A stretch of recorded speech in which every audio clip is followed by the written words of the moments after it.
ई radio India प्रस्तुत करता है चुनावी चौपाल। चुनावी गतिविधियों के हर चाल पर गहरी नजर इन एसोसिएशन विद वैन international news agency, Dainik green India, media welfare society. देश के सबसे युवा जिला पंचायत अध्यक्ष कुलविंदर सिंह गुर्जर। सियासी उलझनों से निकलकर ग्रामीण भारत की नींव को मजबूत करने में 3 सालों का शानदार सफर तय किया। खट्टी मीठी यादों के साथ जिला पंचायत का कार्यकाल समाप्त हुआ। कुलविंदर सिंह गुर्जर का दावा है कि उन्होंने विकास के नाम पर ऐसे मील के पत्थर गाड़े हैं जहां पहुंचना राजनीति में नए व्यक्ति के लिए नामुमकिन है। पथिक सेना के राष्ट्रीय अध्यक्ष मुखिया सिंह गुर्जर के पुत्र कुलविंदर सिंह गुर्जर एक नेता ही नहीं बल्कि आम लोगों की जिंदगी के सबसे करीब रहने वाले किरदार हैं। ई रेडियो इंडिया और ग्रीन इंडिया के चुनावी चौपाल में हमने उनसे कई मुद्दों पर बातचीत की।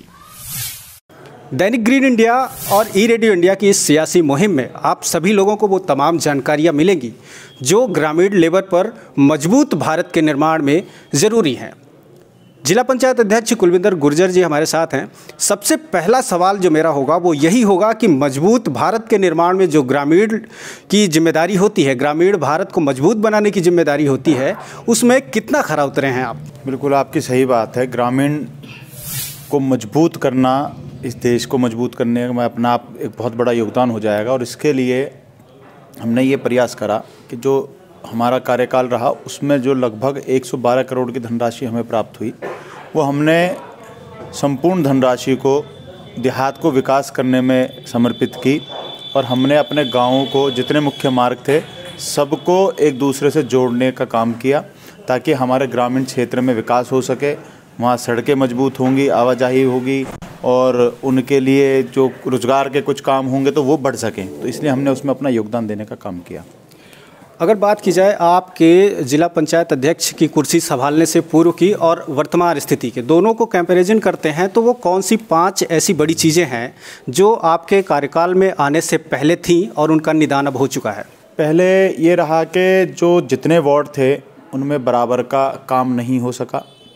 हमने ये प्रयास किया कि जितने भी वार्ड हैं, चाहे सदस्य नहीं भी जिला पंचायत बोर्ड मीटिंग में आता है, अपने प्रस्ताव देता है, हम फिर भी समरसता बनाते हुए सभी वार्डों में बराबर काम करा सकें। ताकि क्योंकि एक क्या होता है, जनप्रतिनिधि को चुन के जनता तो भेज देती है, लेकिन गलत लोगों के आने की वजह से जनता को उसको भुगतना पड़ता है। तो हमने उसको समझते हुए ये किया कि हमने जो भी प्रस्ताव थे खुद लोगों से मांगे ऐसी जगह से और उनको काम किया।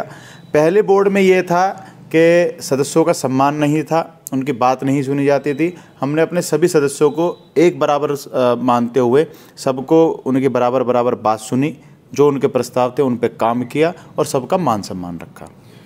सियासी समीकरणों को अगर देखें तो अब आने वाला जो चुनाव है जिसका ऐलान हो चुका है, इसमें आपकी जो प्रायोरिटी है, अभी आपको क्या ऐसा लगता है, आपके दिल की वो कसक कौन सी है कि जिसमें आपको लगता है कि अभी ये रह गई है और इसको अगले कार्यकाल में हम ज़रूर पूरा करना चाहेंगे?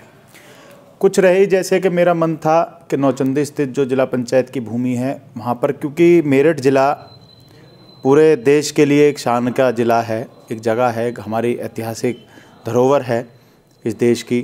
और यहाँ से कई ऐसे प्रतिभाशाली हमारे स्पोर्ट्स में लड़के और लड़कियाँ निकल रहे हैं जो पूरे विश्व स्तर पर हमारे मेरठ ज़िले का भी और देश का नाम रोशन कर रहे हैं। तो मेरा मन था कि उस जगह पर एक स्पोर्ट्स कॉम्प्लेक्स बनाया जाए और उसको पूरा हाईटेक तरीके से, नया तरीके से बनाया जाए ताकि वहाँ अच्छे खेल कूद के लिए लोगों को व्यवस्था मिल सके और वो और ज़्यादा लोग इसमें आगे बढ़ सकें। एक तो वो अधूरा रह गया क्योंकि उसमें फ़ंड की ज़्यादा ज़रूरत थी। मैंने अपनी राज्य सरकार से मांग भी की थी कि उसमें वो करें। दूसरा, अटल जी के नाम पर जो गेट बनाने का मेरा प्रस्ताव था वो कहीं ना कहीं किसी विरोध का शिकार हुआ और वो अटक गया। लेकिन मैंने फिर भी उसमें प्रयास किया है कि उसको अटल द्वार बनाया जाए, जो हमारा नौचंदी स्थित शांता स्मारक के पास एक द्वार है। और तेजगढ़ी चौराहे का मैंने मांग किया है कि उसको अटल जी के नाम पर अटल चौक बनाया जाए और उनकी मूर्ति वहाँ पर स्थापित की जाए।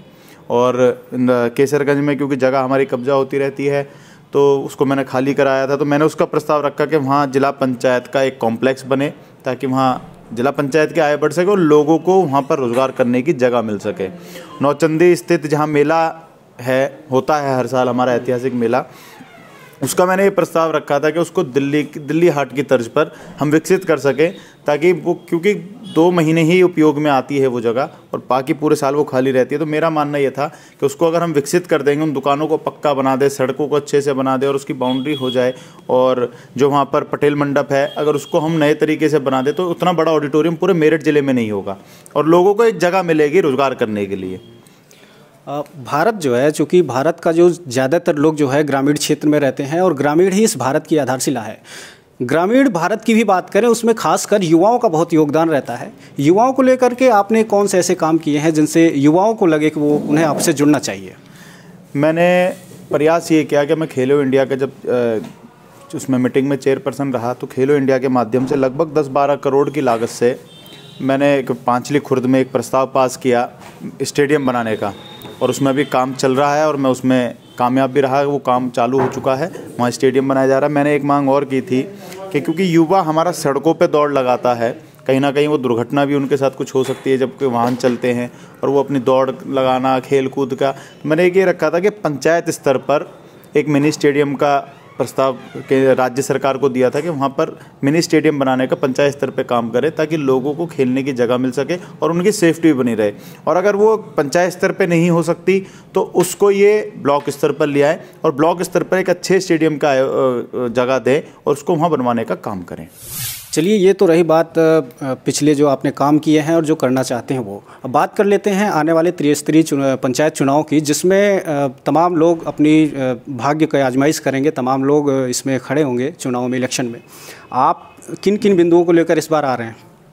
देखिए, हमारा मुद्दा वही रहेगा कि हमने जैसे इस बार अपनी जिला पंचायत को अपने महापुरुषों और क्रांतिकारियों की प्रेरणा के हिसाब से ही चलाया और ये प्रयास किया कि हम राष्ट्रवाद के साथ आगे बढ़ सके, समरसता के साथ आगे बढ़ सके, सभी जाति धर्म के लोगों को साथ लेकर के काम कर सकें और अपने देहात को, क्योंकि पंडित दीनदयाल उपाध्याय जी का एक सपना था कि अंत्योदय, कि मतलब जो हमारे गांव में अंतिम व्यक्ति है उस तक हम विकास कार्य और अपनी योजनाओं को पहुंचा सके। उसी अपनी आदर्श को मानते हुए हम फिर से उसी चीज़ पे काम करेंगे और जो भी हमारे हाथ में जो चीज़ें होंगी उससे बढ़ चढ़ कर कार्य करेंगे और यही कोशिश करेंगे कि अंत्योदय के जो हमारा लक्ष्य है हम उसको प्राप्त कर सकें, अंतिम व्यक्ति तक हम अपनी सरकार के द्वारा लाई गई हर एक योजनाओं को पहुंचा सकें और उसको मुख्य धारा से जोड़ने का काम कर सकें।